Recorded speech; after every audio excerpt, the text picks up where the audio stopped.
The last message the Voakai sent was not a request. It was not a warning. It was a list, 7 items long. Each one told humanity what it had to give up, what it had to stop building, and where it was no longer allowed to go. The message ended with a single line: "You have 30 rotations to comply. After that, we will remind you of your place." The Voakai were old, older than most civilizations in the galactic conquered could count. Their ships were the size of small moons. Their history stretched back so far that the birth of their empire predated human agriculture. They had ended wars before they started, absorbed smaller species into client states, and rewritten conquered law so many times that no one alive remembered what the original version said. They were, by every measure, the most powerful force in known space. And they had just declared war on humanity. Ambassador Rhea Solis read the message twice. She was sitting alone in the communication room of Orbital Platform 7 above Earth, and the room was very quiet. Outside the window, the planet turned slowly, blue and white, and entirely unaware. She read the list again. Then she set the message down on the table and looked out at the clouds below. She smiled. It was a small smile, the kind a person makes when something they have been waiting a long time for finally arrives. Not a happy smile exactly, more like the smile of someone who has just heard a familiar knock at the door. Her aide, a young man named Dav, was standing near the door. He had read the message over her shoulder. His face was pale. "Ambassador," he said quietly, "they mean it. 11 species have already confirmed support for the coalition. We are looking at a war on 17 fronts." Rhea nodded slowly. "Yes," she said. "We should contact the Defense Council immediately." "I already sent the signal," she said, "before I read it the second time." Dav stared at her. "You knew what it said before you finished reading it." She did not answer that directly. Instead, she stood, smoothed her jacket, and walked to the window. Below, a storm was forming over the Southern Ocean, big and slow and certain. The Voakai had spent 40 years watching humanity. They had cataloged human ships, mapped human colonies, measured human military output, and calculated human threat potential. Their conclusion, filed in the Grand Conquered Intelligence Archive, was that humanity posed a manageable nuisance. Ambitious, they wrote, but limited, emotional and short-lived. A species that spent enormous energy arguing with itself. A species that had only been in space for 2 centuries, and still had not learned how small it truly was. What the Voakai had not done was ask why humanity had been so quiet. 2 centuries is not a long time for a silicon-based species that lives for thousands of years. But for humans, 2 centuries is 6 or 7 full generations. It is enough time to build something very large, very carefully, and tell almost no one about it. Rhea thought about her grandmother, who had worked in a deep space construction yard her entire adult life, and never once told her family what she was building. She thought about the teachers in the border colonies who ran emergency defense drills disguised as physical education. She thought about the shipping manifests she had reviewed 2 years ago, manifests that listed agricultural equipment bound for colony worlds that had no agriculture yet. She thought about a document she had read before she ever became an ambassador. It was old and classified and stamped with a seal she was not supposed to have clearance for. It was titled, simply, "Contingency Doctrine, in case they ever try." Someone had written it 183 years ago. Someone who understood that humanity's greatest strength had never been its weapons. It had always been its patience. Dav was still waiting for an answer. Outside, the storm below was growing. "Tell the Defense Council the clock has started," Rhea said, "and tell them she smiled." Dav frowned. "Tell them who smiled." "They will know what it means." She turned from the window and walked out of the room. Behind her, the Voakai ultimatum sat on the table, 7 items long, absolutely certain of its own power. 30 rotations. That was what the Voakai had given humanity. It would not take that long. Nobody told the Voakai about the caves. Not the caves on Earth, though there were plenty of those. The caves under the mountains of Ardes III, the carved-out cores of dead asteroids in the Kellen Belt, the sealed underground levels of 17 colony stations that showed on no public map and appeared on no conquered registry. The Volcae had excellent spies. They had sensors that could read thermal signatures through solid rock, but their spies had been looking for warships and weapons factories. They had not been looking for rooms full of quiet people, doing very slow, very careful work across multiple generations. Defense Coordinator Harlan Osa had spent 31 years of his life in those rooms. He was not a soldier. He had never fired a weapon in his life. He was the kind of man who read old documents and drew connections and kept very detailed records of things other people had forgotten. When Rhea's signal arrived, he was already underground, already waiting, already looking at the same situation board he had updated every single day for the last decade. He brought Rhea down himself. The facility was 6 levels below a grain processing plant in the Highlands.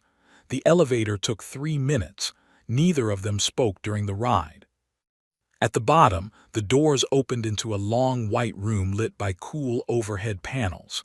30 people sat at stations along the walls. They were not rushing. They were not panicking. They moved with the calm of people executing a plan they had rehearsed so many times it had become ordinary. Harlan walked Rhea to the center display. It showed human space in full, every colony, every relay station, every shipping lane. And layered over all of it in a second color were things that did not appear on any public chart. "How many people know about this?" Rhea asked. "The full picture. About 400, pieces of it maybe a few thousand. We kept it compartmentalized. Ambassadors specifically were kept out of it.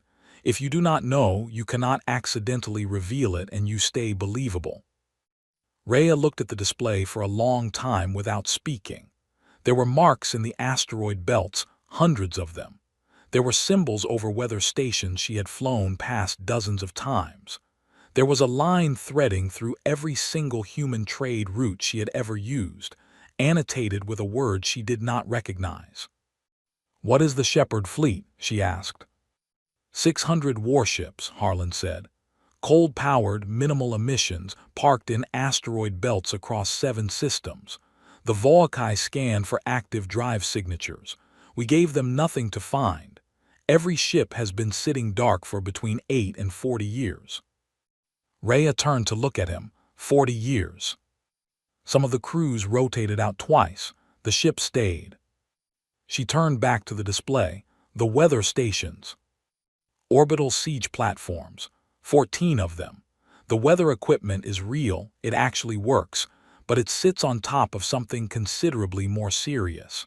They have been in place for 19 years. No conquered inspection has ever flagged them because no inspection team thought to look at the load-bearing substructure. Rhea put her hand on the edge of the display table and steadied herself. Not from fear. From the sheer accumulated weight of what she was looking at. Generations of people who had built things and said nothing. Generations of people who had gone to work every day inside a secret that could not be shared with their families, their neighbors, or their own government's public-facing officials. "There is one more thing," Harlan said. He pulled up a secondary window. It showed a simple diagram of the human interstellar relay system, the network of communication nodes that connected every human world and station. When we built the relay network, we embedded something inside its architecture. Every node carries an encrypted file package. The files cannot be accessed or deleted from outside the network. They are tied to a trigger condition. What trigger? A formal declaration of war against humanity by any conquered member or coalition thereof. Rhea looked at the file package label. It read, Accord Trap. What is inside it? 4,000 years of Volcae conduct, Harlan said simply. Every treaty violation, every bribe paid to conquered arbiters, every resource transfer extracted from client species under duress. The quiet removal of 2 pre-spaceflight civilizations from the historical record. All of it documented, authenticated, cross-referenced with public Concord records, so it cannot be dismissed as fabrication. He paused. The moment a declaration of war is filed, every relay node broadcasts the full package to every receiving antenna in explored space simultaneously. The room was very quiet. "They do not know," Rhea said. "It was not a question. They have no reason to suspect it. They have never fought a species that spent 2 centuries preparing for them specifically." Rhea looked at the map for another long moment. 600 cold ships waiting in the dark. 14 platforms wearing the faces of weather stations. A bomb hidden inside the infrastructure of communication itself, set to go off the moment the Volkai pulled the trigger they were so confident about. "How long has this been ready?" she asked. Harlan checked nothing. He already knew. 183 years, 4 months, and 11 days. Rhea exhaled slowly. "My grandmother," she said quietly, almost to herself. "Her team built the first relay node with the Accord trap embedded in it, yes," Harlan said. "She never told anyone outside the program." Rhea looked at the display one final time. Then she straightened up and turned toward the door. "How long until the Volkai declaration is filed?" she asked. 19 rotations, give or take." "Then we wait," she said. "We have always been good at that." Volkai filed the declaration at the 43rd second of the 31st rotation. It was a formal document, properly structured, witnessed by 9 conquered arbiters, and transmitted across every official diplomatic channel simultaneously. Grand Arbiter Drath had composed it himself. It was precise, cold, and absolute. It listed humanity's violations, named the coalition members, and declared the full military authority of 11 species now directed against a single world and its scattered holdings. It was, by every legal standard the conquered recognized, a perfect declaration of war. It triggered the Accord trap at the 44th second. The relay network lit up so fast that monitoring stations across 4 star systems logged it as a hardware fault. Every node fired at once. The package was enormous, 4,000 years of documentation, compressed and authenticated and impossible to intercept, because it was not being sent from one place. It was being sent from everywhere to everywhere at the same time. Every conquered government received it. Every neutral species received it. Every independent station, every border outpost, every listening array pointed even partially at human space received it. It arrived in the inboxes of heads of state, military commanders, trade ministers, and historians simultaneously, labeled simply, "For the record." The Volkai communications team saw it happen and did not immediately understand what they were looking at. Their first response was to attempt a block. The block failed because there was nothing to block. The message was not coming through Volkai-controlled infrastructure. Their second response was to attempt a retraction demand. The demand had nowhere to go. Their third response was silence, which lasted approximately 4 minutes before someone in the Grand Arbiter's office started reading the files. What the files contained was not dramatic. It was not emotional. It was simply a ledger, dates and transactions and names and amounts, payments made to conquered arbiters, resource quotas imposed on species that had no legal mechanism to refuse them, survey data from 2 small worlds, once inhabited, now listed in conquered records as uninhabited, trade agreements signed under terms that the signing parties had not been given the full text of in advance. 4,000 years of the Volkai shaping the conquered not through force alone, but through the steady, patient corruption of every system designed to hold them accountable. The first public response came from the Orath. They were the oldest surviving civilization in the conquered, older even than the Volkai, and they had always been quiet. Their elder, a being named San who had lived through 3 prior conquered fractures, read 12 pages of the document before sending a single instruction to the Orath diplomatic corps: freeze all Volkai asset transfers pending review. The instruction went out within 6 minutes of the Accord trap firing. The Crethon, an insectoid species who had been a conquered member for 800 years, went quiet for 20 minutes. Then their ambassador filed a public statement citing 3 specific entries in the document. 3 actions the Volcae had taken against the Crethon themselves, buried in conquered records for centuries, now suddenly very visible. The statement ended with the Crethon formally withdrawing from the coalition. 3 other coalition species began contacting Rhea privately within the hour. And then across 7 star systems, the Shepherd fleet woke up. 600 ships did not fire their weapons. They turned on their running lights. They powered their drives to minimum output, just enough to produce a readable signature on any nearby scan. They moved out of the asteroid belt slowly into open space and held position. In each system, they arranged themselves in a loose perimeter around every significant Volcae approach vector. Not threatening, not advancing, simply visible.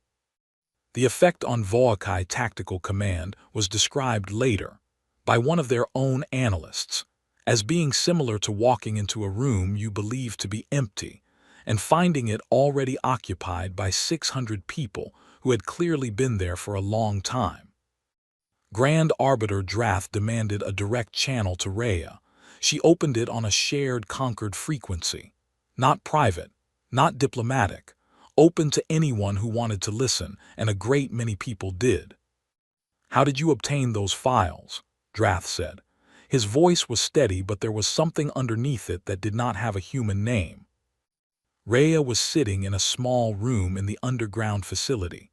She had a cup of water in front of her and a single light above her. She looked entirely unremarkable. "We kept records," she said. "Those records were sealed. They were removed from all conquered archives." "From conquered archives, yes," she said. "We have our own." A pause. "For how long?" "Since before we joined the conquered," she said. "We came in knowing what you were. We kept notes." Another pause. Longer. Rhea waited. She was good at waiting. "You planned this," Drath said. "We planned for the possibility," she said. "There is a difference. We hoped we would never need it. We made sure we would be ready if we did." The channel was open. 42 governments were listening. Drath knew it. Rhea knew it. Everyone knew it. "What do you want?" Drath said finally. "Right now," Rhea said. "Nothing from you. I am waiting for the Oreth to finish reading." She closed the channel. In the conquered monitoring stations, the conversation was already being transcribed, translated, and distributed.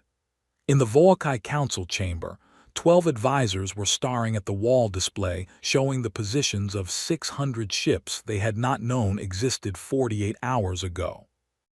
Outside, the Accord trap kept broadcasting. It would not stop until every antenna in explored space had received it in full. It had been waiting 183 years for this moment. It was in no hurry now. Of the 3 Volcae fleets that actually advanced, the first one turned back before firing a single shot. The second one engaged. The third one stopped in place and requested emergency communication with the Volcae Council, which was an unusual thing for a fleet of that size to do in the middle of a declared war.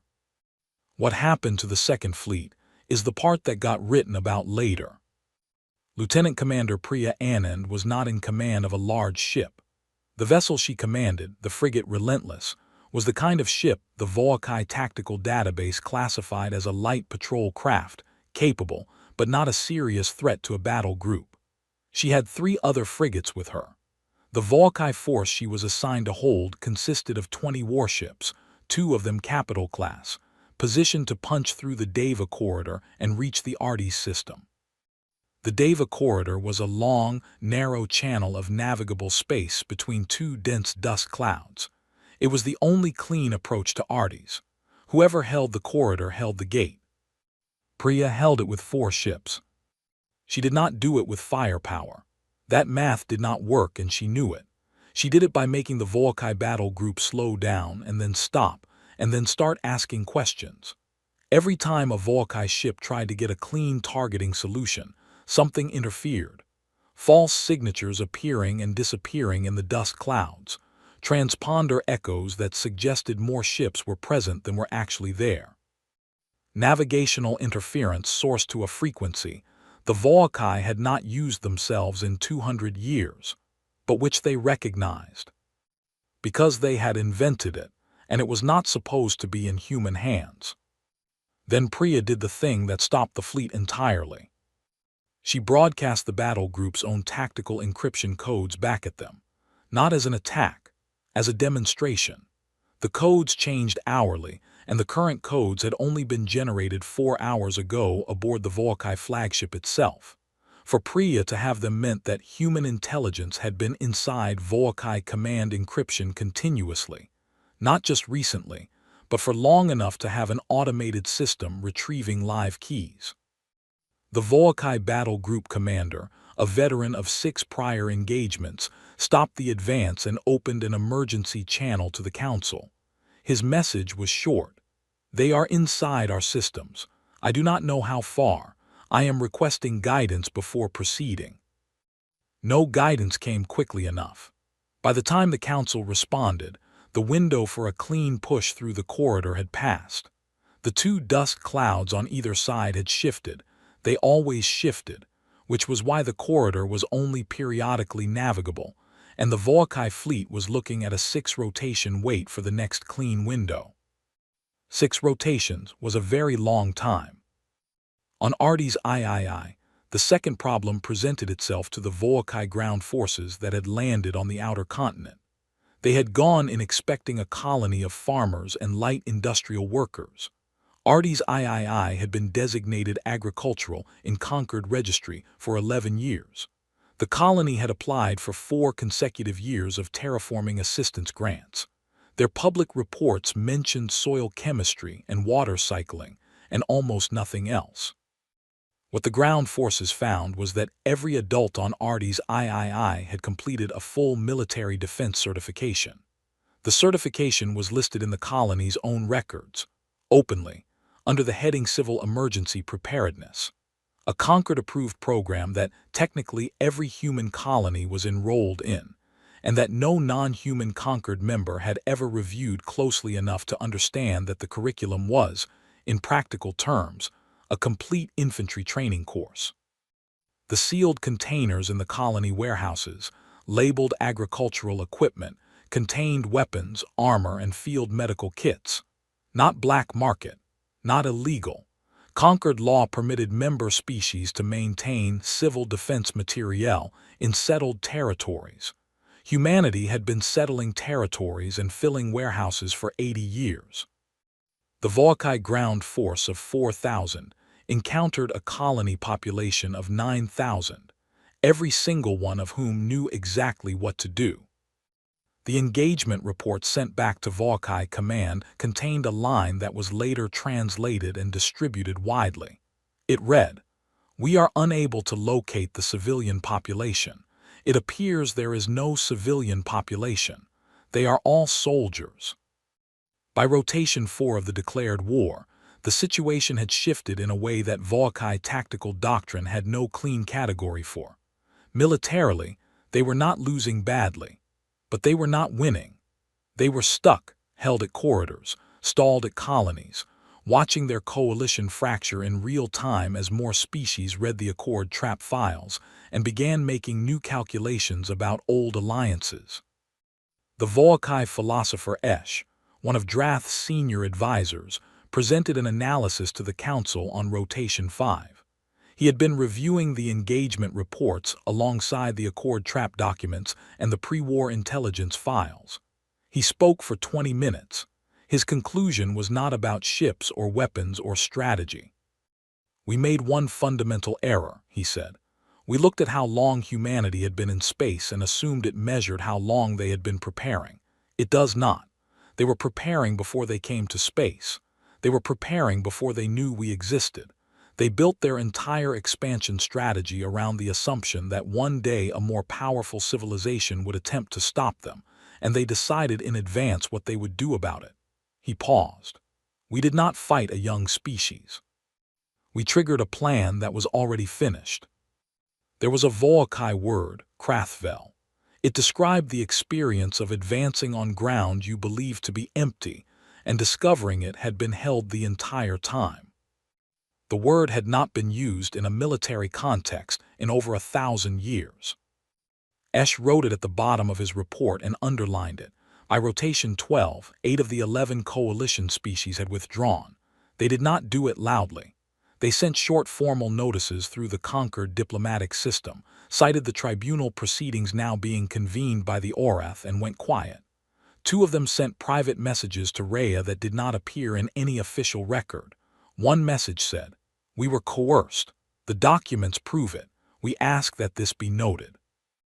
The other said only, "We are sorry." 3 species remained in the coalition, the Voakai, and 2 smaller client races called the Sun and the Dreth, who had been economically bound to Voakai interests for so long that breaking away was not simply a political decision. It was a survival calculation. Their industrial output, their food imports, their medical supply chains, all of it ran through Voakai-controlled infrastructure. They could not leave cleanly, even if they wanted to. Harlan Osai presented the full military assessment to Rhea on rotation 13. The Shepherd fleet had the Voakai forces contained. The siege platforms had not fired. The ground situation on Artie's III had stabilized in humanity's favor. Every navigable corridor into the core human systems was held.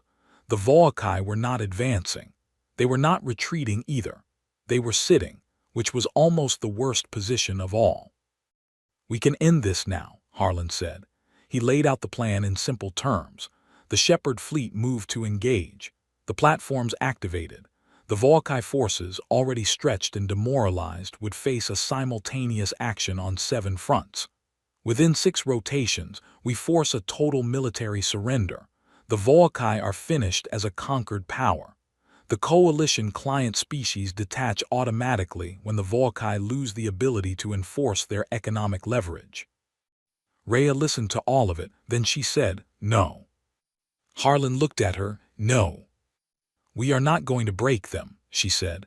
"We are going to hold them here and go talk to the Orath." He was quiet for a moment. "Rhea, we have them. This is the moment." "This is one moment," she said. "The moment after this one is what we will live in for the next 4,000 years. I would like that moment to be different from the last 4,000 years. She picked up the assessment document and set it aside. "We spent 183 years building something careful. I'm not going to spend the next rotation throwing all of that away because we finally got to the part where we could win badly." She had been in contact with the Orath Elder San for 3 days by that point, and with the Crethon ambassador, and quietly with representatives from 2 of the species that had withdrawn from the coalition. She had not told Harlan because she knew what he would say, and she had needed to think clearly without the argument. What she had built in those 3 days was a document, not a surrender demand, not a list of human requirements. It was called the New Conquered Accords, and it had been written by 7 species together in a shared working document over 72 hours of continuous drafting. Humanity had proposed the structure. The Orath had amended the legal language. The Crethon had added the accountability provisions. The withdrawn coalition species had contributed the economic transition framework for Voakai client races, a framework specifically designed to let the Sun and the Dreth detach without collapsing. The Accords called for 4 things: full cessation of the war, Voakai reparations paid not to humanity but to the species documented in the Accord trap files, a restructured conquered governance model in which no single species could hold more than 2 seats on the Security Council, and all arbitration required a multi-species panel, and a formal permanent seat for humanity on the new council. Rhea presented the document to Grand Arbiter Drath on an open conquered channel on rotation 14. She did not deliver it as a demand. She delivered it as an offer. "This is the settlement we are prepared to accept," she said. "It requires the Voakai to accept accountability. It does not require them to be destroyed. You still exist after this. You are smaller and watched more carefully, but you exist." Drath did not respond for a long time. When he did, it was not about the accords. He asked one question. How long did you know? Know what specifically? Rhea said. That this would happen, that we would eventually do this. She considered the question seriously. 183 years, 4 months, and 11 days, she said. That is when the contingency doctrine was written. The person who wrote it concluded that a civilization structured the way yours is, holding the kind of power yours holds, would eventually find a reason to try this. It might take a generation. It might take 10. But it would happen. She paused. So we got ready. A long silence. Then Drath said, in a tone that was not quite anything in the Voakai emotional register but was closest to resignation, and you said nothing, for all that time. You sat in conquered chambers and smiled and signed documents and said nothing. We said plenty, Rhea said. You were not listening to the right things. Drath resigned 2 days later. His successor was a Voakai named Ven, younger, quieter, and apparently the only member of the current Voakai Council who had finished reading the full Accord Trap document before the resignation. Ven reached out to Rhea not on an official channel but on a standard civilian relay, which surprised her. I have a question, Ven said. Go ahead. The contingency doctrine. 183 years ago, the person who wrote it, did they believe it would ever actually be needed? Or did they hope it never would be? Rhea thought about her grandmother, about the construction yard, about a woman who spent her adult life building the first relay node and never once described her work to her family as anything other than communications infrastructure. Both, she said, that is a very human thing. Ven was quiet for a moment. Then he said, slowly and carefully, in imperfect but genuine human standard, I think I am beginning to understand that. 6 months after the new Concord Accords were signed, nobody held a parade. There were ceremonies, but they were quiet things. A flag exchange in the Concord Central Chamber. A formal reading of the new governance structure by representatives of 9 species. A short recorded address by Rhea that most people only half-watched because it was exactly as calm and undramatic as everything else she did. Humanity did not celebrate the way the Voakai had expected a victorious species to celebrate. There were no monuments to the war, no named warships promoted to museum status. The Shepherd fleet returned to its home ports, refueled, and went back to work as a registered Concord Defense Force, now officially listed, no longer a secret, classified as a standard military asset like anyone else's. The siege platforms were decommissioned, and the hardware repurposed for actual weather monitoring, which several colony worlds apparently genuinely needed. The one ceremony that meant something was small and happened on Earth. It was the opening of a new wing of the Concord Archives building, the physical one on Earth, which had been a symbolic gesture when it was built and remained one.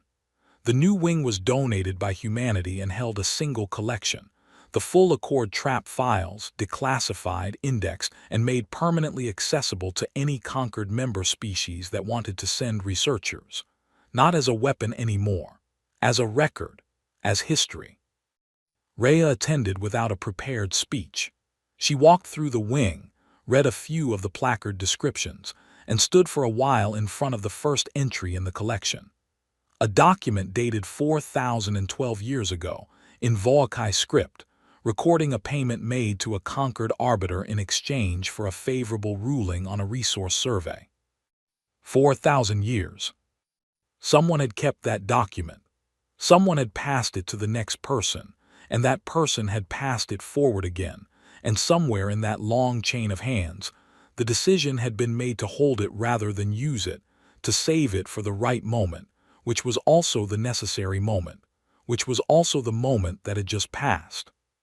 3 alien observers gave recorded interviews for the new archive's opening documentation.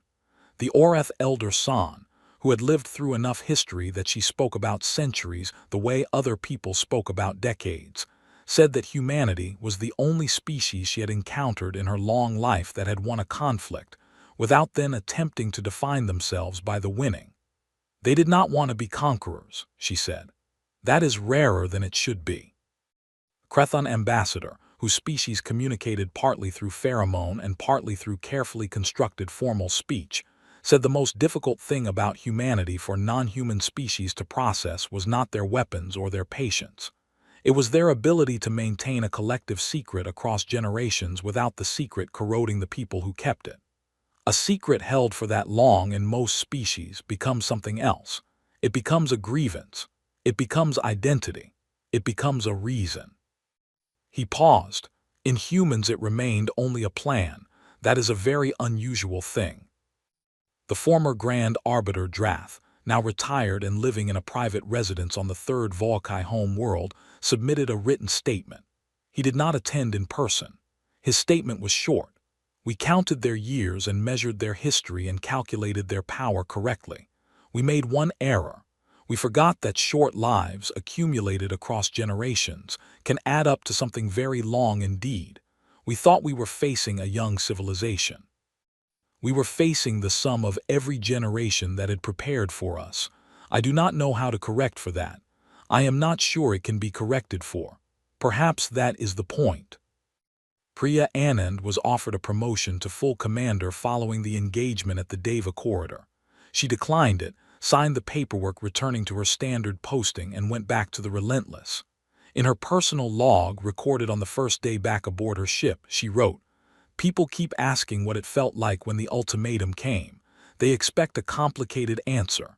The honest one is, it felt like permission. We had been ready for so long. Being told we were allowed to use it was almost a relief. I do not know if that is the right way to feel about a war, but it is the true way." Harlan Oss gave a debrief to the Defense Council 3 months after the accords were signed. The debrief was classified at first and later, in edited form, made public. The Council asked him what the real cost of the contingency doctrine had been, not the financial figure, which was calculable, but the human cost of carrying a plan across 183 years in silence. Harlan took a long time to answer. "Every person who built something and could not describe their work to their family," he said finally. "Every ambassador who sat in a room and smiled through an insult, knowing exactly what was parked in the asteroid belt behind them and not being able to say so. Every generation that inherited the plan and the obligation to maintain it and chose to do so anyway." He stopped. "We asked ordinary people to be patient and to trust that it mattered. Not one generation, 6 or 7 of them. And they said yes every time." He looked at the table. "I think that is the part that no other species has quite been able to process. Not the ships, not the files. That we could ask that of ordinary people across that kind of time and they kept saying yes." On Artie's III, one of the 3 colony worlds the Volkai had demanded humanity surrender, the worlds that had started the whole chain. A class of children was sitting outside on a warm afternoon. Their teacher was explaining the recent history, the ultimatum, the smile, the war that had lasted 11 weeks and ended with a library donation. A girl in the back row was only half listening because she was planting something in the soil near her feet, a seed of some kind, pushed carefully into the dirt with one finger. She looked up when the teacher got to the part about the smile. "Why did she smile?" the girl asked. "When she read the bad message, why did she smile?" The teacher thought about it for a moment. Several answers were technically correct. She chose the one that was most true. "Because the question had already been answered," the teacher said. "A long time ago, by a lot of people. She was just the one who got to find out." The girl looked at the small hole in the dirt where she had placed the seed. Then she covered it over carefully and patted the soil flat. That evening, Rhea wrote the last entry in her journal for that year. It was 1 line. "They called it a war. We had another word for it. We called it proof."